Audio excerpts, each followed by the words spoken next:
My first medical experience was in a hospice. It happened a week or two after I started medical school.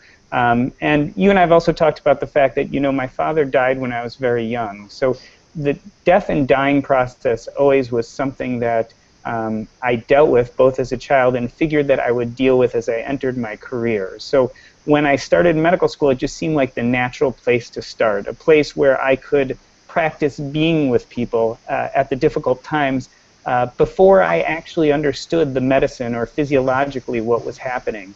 And it was a really invaluable experience because as we all know about hospice volunteers and hospice nurses and hospice doctors, everyone has a role to play, and often the care you give to people isn't necessarily always have to be based on knowledge. I didn't have to know physiologically what was happening to my patients to be there for them. And that was something that a first-year medical student was very capable of doing, of lending an ear, of talking, of holding a hand, and of being present when people need you.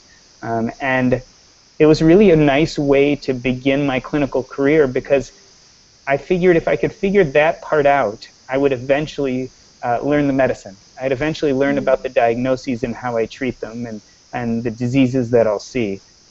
So I felt like I was getting an early jump on how to help and care for people.